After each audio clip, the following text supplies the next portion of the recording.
हटा लो, you can move, हट, gap दे दीजिए मुझे, थोड़ा जगह बना दीजिए।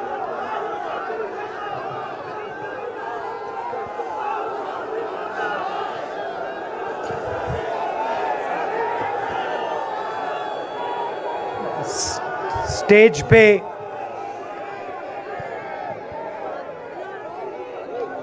वरिष्ठ नेता, कांग्रेस पार्टी के वरिष्ठ नेता, विपक्षी दल के वरिष्ठ नेता, हमारे प्यारे कार्यकर्ता, भाइयों और बहनों, प्रेस के हमारे मित्रों, आप सबका यहां बहुत बहुत स्वागत।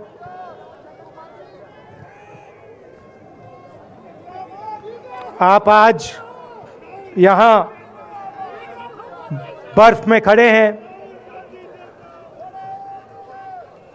मगर आप में से किसी को सर्दी नहीं लग रही है। आप बारिश में खड़े हुए, कोई भीगा नहीं। गर्मी में आपको गर्मी नहीं लगी, सर्दी में आपको सर्दी नहीं लग रही है, क्योंकि देश की शक्ति आपके साथ है।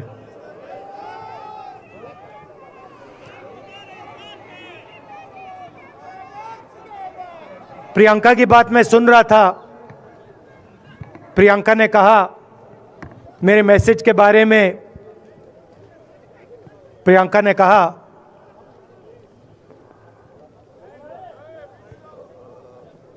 नॉर्मली होता नहीं है, मगर मेरे आंख में आंसू आए।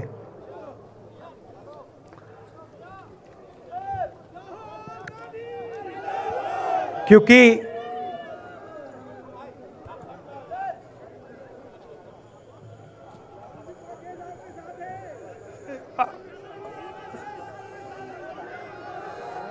मैं कन्याकुमारी से चला, शुरुआत की और पूरे देश में हम पैदल चले। मैं सच बताऊं, आपको अजीब लगेगा, मगर मैं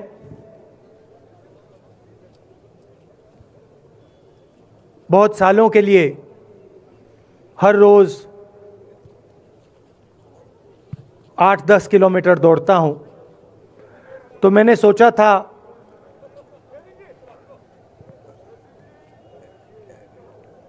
देश कन्याकुमारी से कश्मीर चलने में इतनी मुश्किल नहीं होगी। मेरे दिल में था कि आसान होगा, फिजिकली मेरे लिए ये मुश्किल काम, मैंने सोचा था मुश्किल काम नहीं होगा।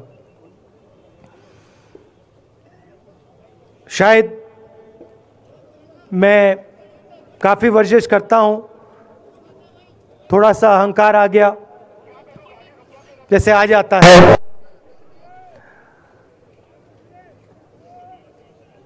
मगर फिर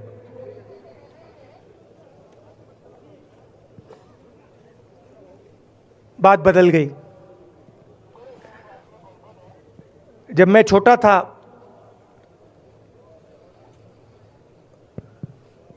फुटबॉल खेलता था,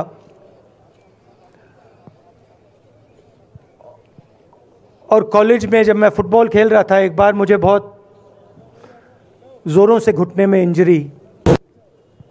इंजरी हुई थी।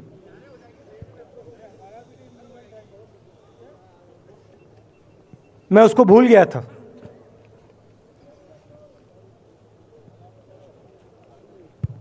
घुटने में दर्द नहीं होता था, भूल गया था उसको,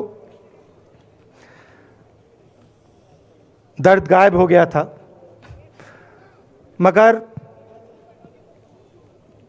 कन्याकुमारी से 5-7 दिन बाद घुटने में प्रॉब्लम आई, और जबरदस्त प्रॉब्लम आई। पूरा अहंकार उतर गया और मैं सोचने लगा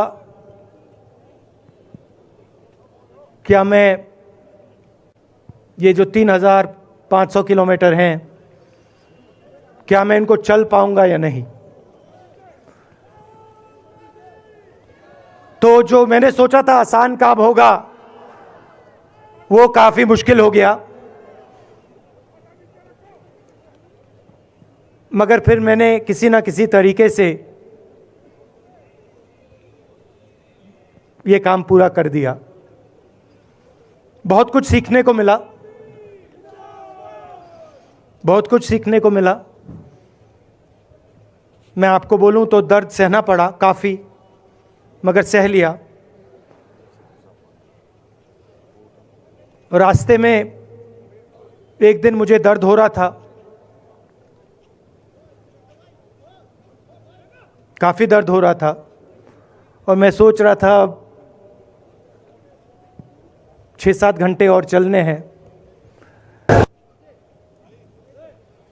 और उस दिन मुझे लग रहा था कि आज मुश्किल है। और एक छोटी सी बच्ची आई, दौड़ती हुई आई मेरे पास, और मुझे कहती है कि मैंने तुम्हारे लिए कुछ लिखा है, मगर तुम अभी मत पढ़ो, इसको बाद में पढ़ना।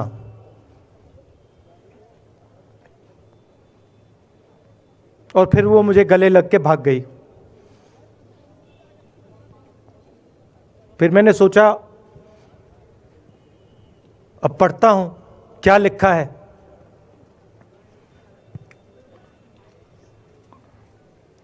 तो उसने लिखा था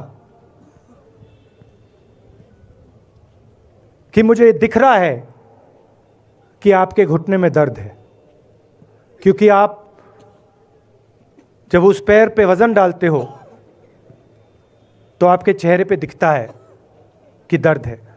मगर मैं आपको बताना चाहती हूं कि मैं आपके साथ कन्याकुमारी नहीं चल सकती हूं, क्योंकि मेरे माता पिता नहीं चलने दे रहे हैं।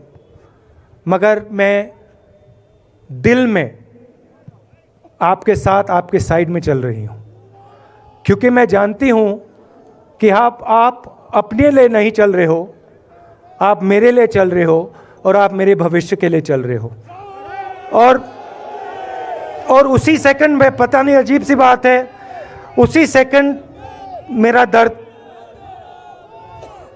उस दिन के लिए गायब हो गया। दूसरी बात, मैं चल रहा था और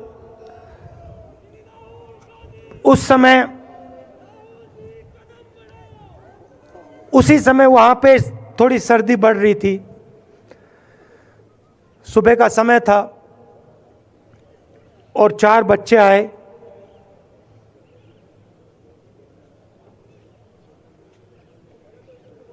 पता नहीं कहना चाहिए या नहीं।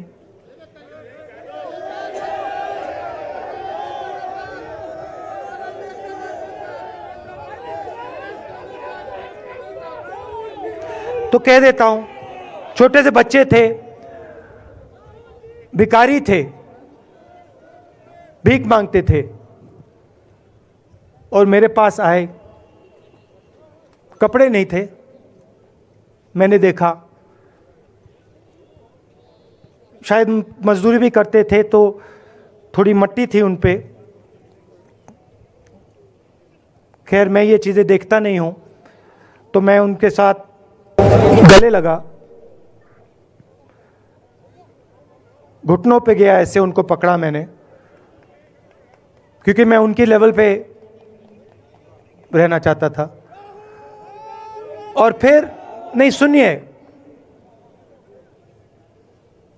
मैं ये बात कहना नहीं चाह रहा था, मगर कह दूंगा। तो उनको ठंड लग रही थी, वो कांप रहे थे। शायद उनको खाना नहीं मिला था, छोटे बच्चे मजदूरी कर रहे थे।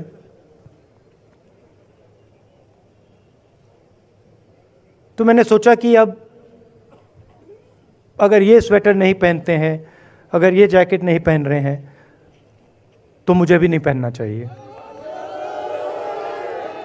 मगर मैं मैं झिझका क्यों आपको बताना चाहता हूं, मैं झिझका क्यों आपको बताना चाहता हूं। जब मैंने ये ख़त्म किया, मैं चल रहा था, तो हमारे साथ एक व्यक्ति थे। उन्होंने मुझे मेरे कान में बोला, राहुल जी, ये बच्चे गंदे हैं, इनके पास आपको ऐसे जाना नहीं चाहिए।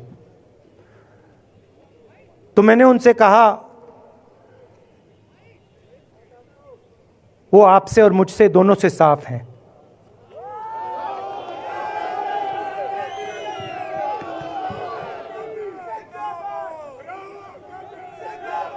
तो देश में कभी कभी ये विचारधारा दिखाई दे जाती है।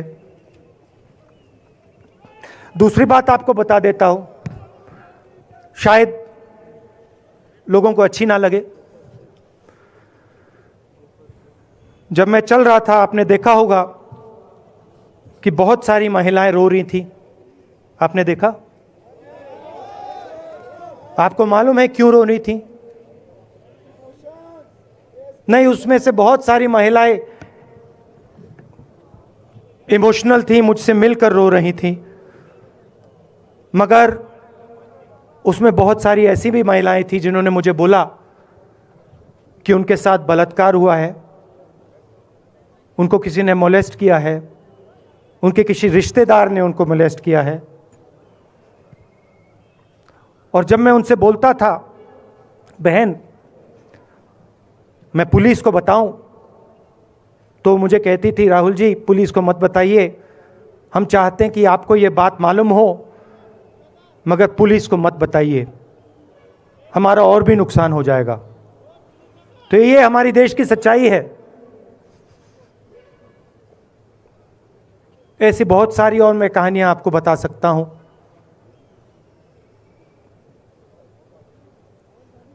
तो फिर मैं कश्मीर की ओर आ रहा था और मैं सोच रहा था कि इसी रास्ते पे मैं नीचे से ऊपर जा रहा हूं। मैं सोच रहा था कि इसी रास्ते से सालों पहले मेरे रिश्तेदार नीचे से ऊपर आए, सॉरी ऊपर से नीचे आए, कश्मीर से इलाहाबाद गंगा की ओर गए। और मुझे ऐसा लग रहा था कि मैं वापस अपने घर जा रहा हूं।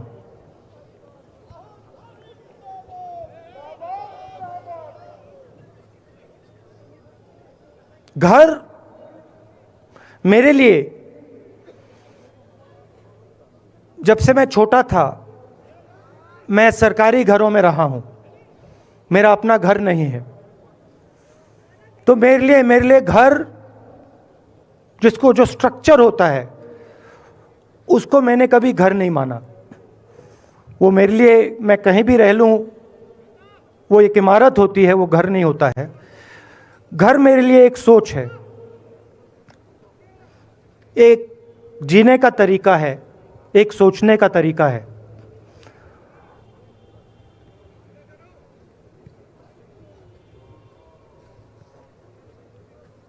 और यहां पे जिस चीज को आप कश्मीरियत कहते हो, उसको मैं अपना घर मानता हूं। अब ये कश्मीरियत है क्या? ये जो शिव जी की सोच है एक तरफ, और थोड़ी सी गहराई में जाएंगे तो उसको शून्यता कहा जा सकता है। अपने आप पर, अपने अहंकार पर, अपने विचारों पर आक्रमण करना। और दूसरी तरफ इस्लाम में, जिसको शून्यता यहां कहा जाता है, वहां फना कहा जाता है। सोच वही है।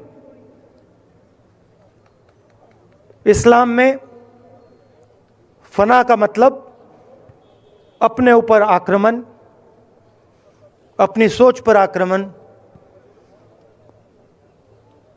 जो हम अपना किला बना देते हैं कि मैं ये हूं, मेरे पास ये है, मेरे पास ये ज्ञान है, मेरे पास ये घर है, उसी किले पर आक्रमण करना, वही है शून्यता, वही है फना। और इस धरती पे ये दो जो विचारधाराएं हैं,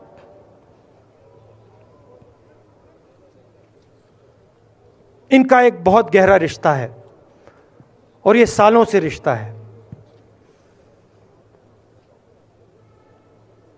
जिसको हम कश्मीरियत कहते हैं। यही सोच बाकी स्टेट्स में भी है। गांधी जी वैष्णव जनतों की बात करते थे, जिसको हम यहां शून्यता, फना कहते हैं, उसको गुजरात में वैष्णव जनतो कहा जाता है। असम में शंकर देव जी ने भी यही बात कही। कर्नाटक से हमारे यहाँ जो लोग आए हैं, वहाँ बसवा जी ने ये बात कही। केरल में नारायण गुरु ने ये बात की। महाराष्ट्र ने ज्योतिबा फुले जी ने ये बात की। और यहाँ इसको हम कश्मीरियत कहते हैं। लोगों को जोड़ना और दूसरों पर आक्रमण नहीं करना, अपने आप पर आक्रमण करना, अपनी कमी देखना।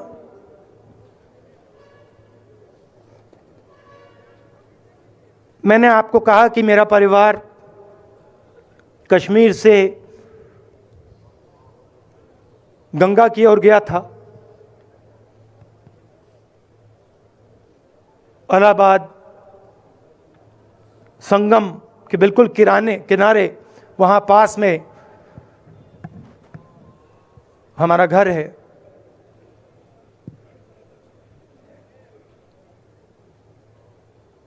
तो जब यहाँ से वो वहाँ गए, उन्होंने कश्मीरियत की जो सोच थी उसको गंगा में डाला था। गंगा में ले गए उस सोच को और उत्तर प्रदेश में उस सोच को फैलाया था, जिसको उत्तर प्रदेश में गंगा जमुना तहजीब कहा जाता है।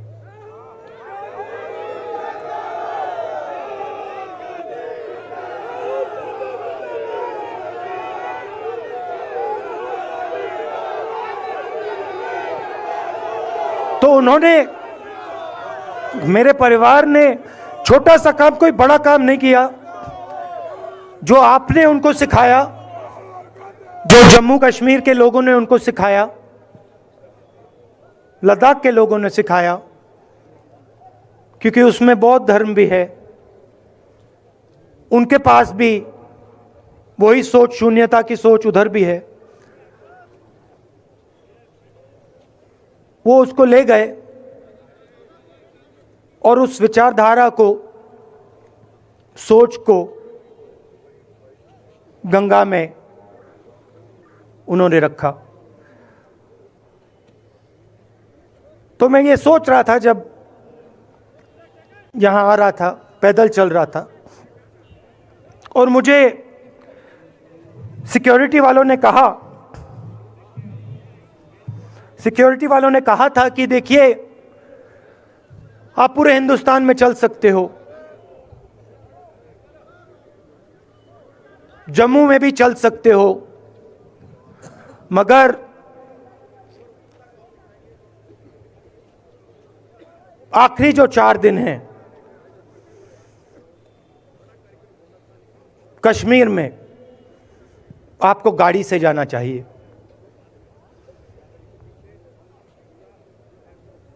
वेणुगोपाल जी ने मुझे कहा पहले, और जो ऑर्गेनाइज कर रहे थे उन्होंने कहा। 3-4 दिन पहले एडमिनिस्ट्रेशन ने कहा कि देखिए, शायद डराने के लिए, कि देखिए अगर आप पैदल चलेंगे तो आपके ऊपर ग्रेनेड फेंका जाएगा। तो मैंने सोचा, नहीं सुनिए, मैंने सोचा कि ऐसे करते हैं, मैं अपने घर वापस जा रहा हूं, 4 दिन पैदल चलूंगा, अपने घर के जो लोग हैं उनके बीच में चलूंगा। और मैंने सोचा कि जो मुझसे नफरत करते हैं उनको क्यों ना मैं एक मौका दूं कि मेरी सफ़ेद शर्ट का रंग बदल दें, लाल कर दें।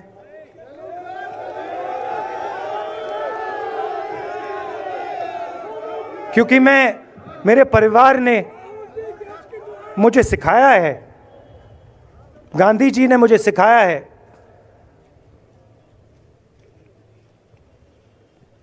कि अगर जीना है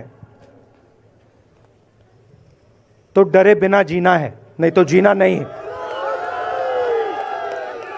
तो मैंने मौका दिया, मैंने कहा मैं 4 दिन चलूंगा, बदल दो टी शर्ट का रंग, लाल कर दो, देखी जाएगी। मगर जो मैंने सोचा था वही हुआ। जम्मू कश्मीर के लोगों ने मुझे हैंड ग्रेनेड नहीं दिया, अपने दिल खोलकर प्यार दिया, गले लगे।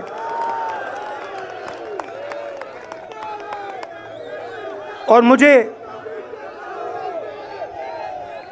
बहुत खुशी हुई कि उन सब ने मुझे अपना माना और प्यार से, बच्चों ने, बुजुर्गों ने आंसुओं से मेरा यहाँ स्वागत किया।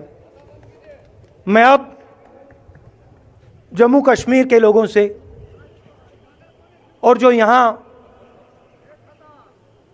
हमारे सेना के लोग काम करते हैं, सीआरपीएफ के लोग काम करते हैं, उनको मैं कुछ कहना चाहता हूं।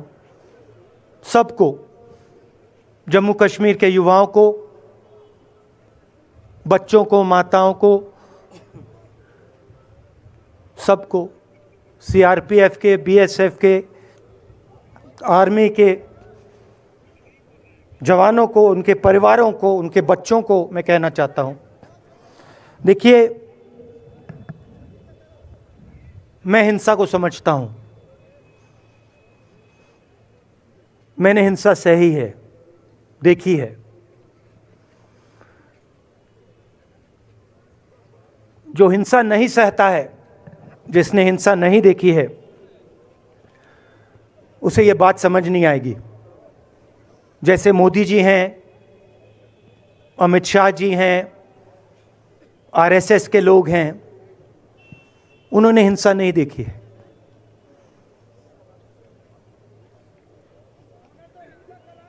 डरते हैं, नहीं डरते हैं, देखिए डरते हैं। यहाँ पे हम 4 दिन पैदल चले, मैं आपको गारंटी दे के कह सकता हूँ कि बीजेपी का कोई नेता ऐसे नहीं चल सकता है। और इसलिए नहीं क्योंकि जम्मू कश्मीर के लोग, इसलिए नहीं क्योंकि जम्मू कश्मीर के लोग उनको चलने नहीं देंगे, इसलिए क्योंकि वो डरते हैं। खैर, मैं अपने जम्मू कश्मीर के लोगों को, युवाओं को, बुजुर्गों को और आर्मी के लोगों को, सीआरपीएफ, बीएसएफ लोगों को थोड़ा सा बताना चाहता हूं। देखिए, मैं जब 14 साल का था, स्कूल में था, सुबह ज्योग्राफी की क्लास में था, मैं पढ़ रहा था, सामने बैठा था और मेरी एक टीचर आई, अंदर आई और उसने कहा राहुल तुम्हें प्रिंसिपल बुला रहा है। मैं बदमाश था, बहुत बदमाश था जब छोटा था। बहन से पूछ सकते हो क्या क्या करता था मैं, अभी भी करता हूं।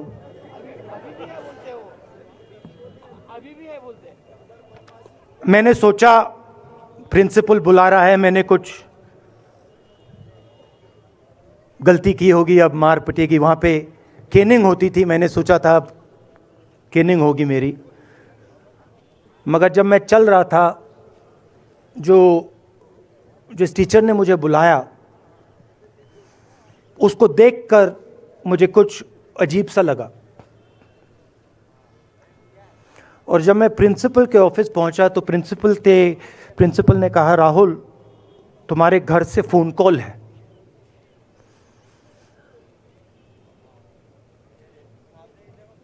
और जब मैंने उसके शब्द सुने मुझे पता लग गया कुछ गलत हो गया है। मेरे पैर कांपे और मैंने जैसे फोन अपने कान पे लगाया तो मेरे माँ के साथ एक औरत काम करती है, वो चिल्ला रही थी राहुल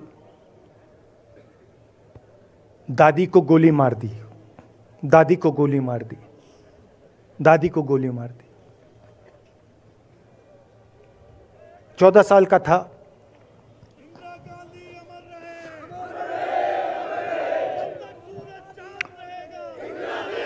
देखिए ये जो मैं कह रहा हूं, ये जो मैं अभी कह रहा हूं, ये बात प्रधानमंत्री को नहीं समझ आएगी, ये बात अमित शाह जी को नहीं समझ आएगी, ये बात डोवल जी को भी नहीं समझ आएगी, मगर ये बात कश्मीर के लोगों को समझ आएगी, ये बात सीआरपीएफ के लोगों को समझ आएगी, ये बात आर्मी के लोगों को समझ आएगी, उनके परिवारों को समझ आएगी। तो उन्होंने मुझे कहा, नाम ओंगमू है उसका, उसने कहा दादी को गोली लग गई, दादी को गोली लग गई। और फिर मुझे गाड़ी में वापस ले गए, प्रियंका को मैंने स्कूल से उठाया, मैं वापस गए।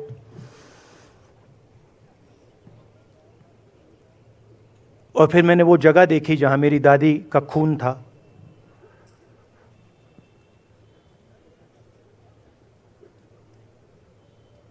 पापा आए, माँ आई। माँ बिल्कुल हिल गई थी, बोल नहीं पा रही थी।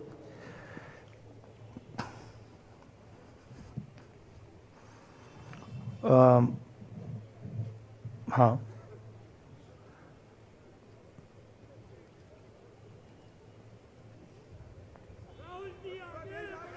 फिर क्या हुआ? तो जो हम लोग हैं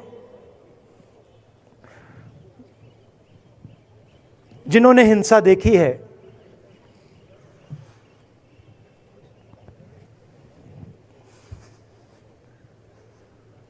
ये जो है ना, इसको हम बिल्कुल दूसरी तरीके से देखते हैं। ये आप सबके लिए टेलीफोन है, ये हमारे लिए सिर्फ टेलीफोन नहीं है।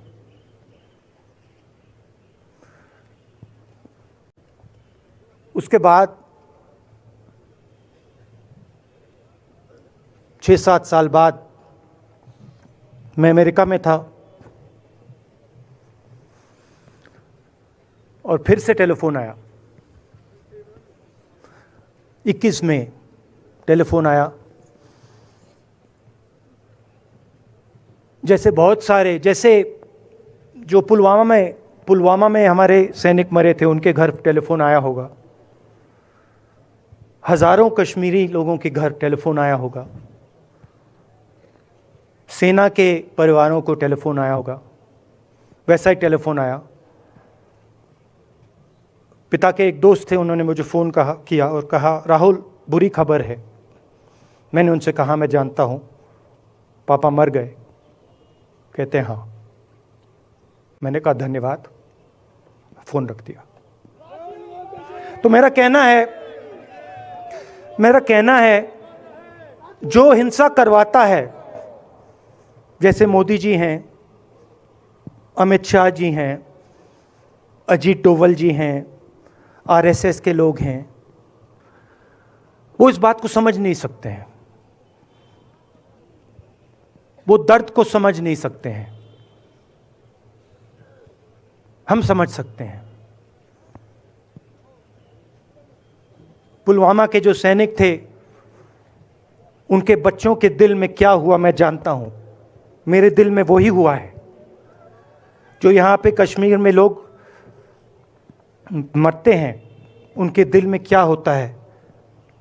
जो फोन कॉल आता है क्या लगता है वो मैं समझता हूं, मेरी बहन समझती है। तो कल किसी जर्नलिस्ट ने मुझसे पूछा यात्रा का क्या लक्ष्य है।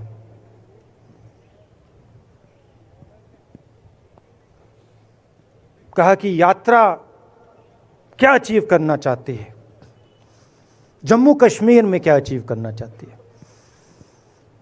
मेरे उस समय दिमाग में आया, मगर मैंने कहा नहीं बोलता हूं, कल भाषण में बोलूंगा। यात्रा का लक्ष्य है कि ये जो फ़ोन कॉल हैं, चाहे ये आर्मी के हों, चाहे सीआरपीएफ के हों, चाहे ये कश्मीर के लोगों के हो, ये फ़ोन कॉल बंद हो जाए।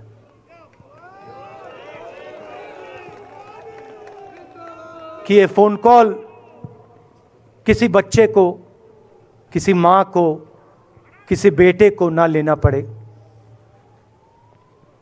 मेरा लक्ष्य ये जो फ़ोन कॉल हैं इनको बंद करने का है। अब देखिए,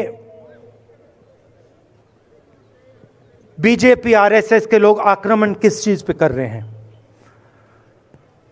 मुझे गाली देते हैं, मैं उनका धन्यवाद करता हूं, क्योंकि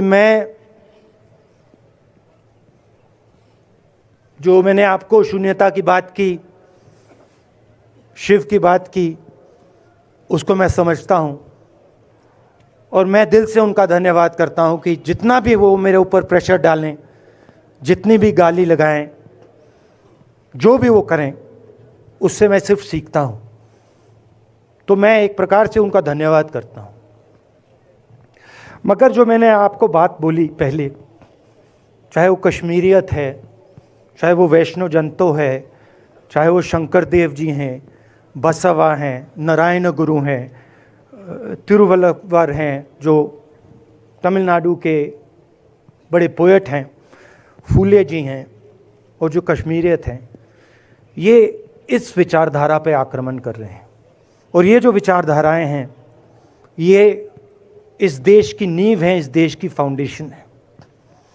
और आपने जो किया, जो यात्रियों ने किया, हम सब ने किया, इस विचारधारा की रक्षा के लिए किया है। मैंने ये काम अपने लिए नहीं किया, मैं ऐसा काम अपने लिए कभी कर ही नहीं सकता हूँ। मैंने ये काम हमारे कांग्रेसी मित्रों को ये अच्छा ना लगे, मगर मैंने ये काम कांग्रेस पार्टी के लिए भी नहीं किया है। मैंने ये काम, और हम सब ने ये काम हिंदुस्तान की जनता के लिए किया है। और हमारी कोशिश है कि जो विचारधारा इस देश की नींव को तोड़ने की कोशिश कर रही है, जो विचारधारा इस देश की नींव को तोड़ने की कोशिश कर रही है, उसके खिलाफ हम खड़े हों, मिलकर खड़े हों, नफरत से नहीं, क्योंकि वो हमारा तरीका नहीं है, मोहब्बत से खड़े हों। मैं जानता हूं कि अगर हम मोहब्बत से खड़े होंगे, प्यार से बात रखेंगे, तो हमें सफलता मिलेगी। और उनकी जो विचारधारा है, उसको हम सिर्फ हराएंगे नहीं, मगर उस विचारधारा को हम उनके दिलों से निकाल देंगे।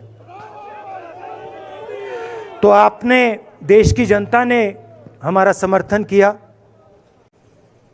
हमारी कोशिश है कि हमें, बीजेपी ने एक जीने का तरीका, राजनीतिक तरीका दिखाया है।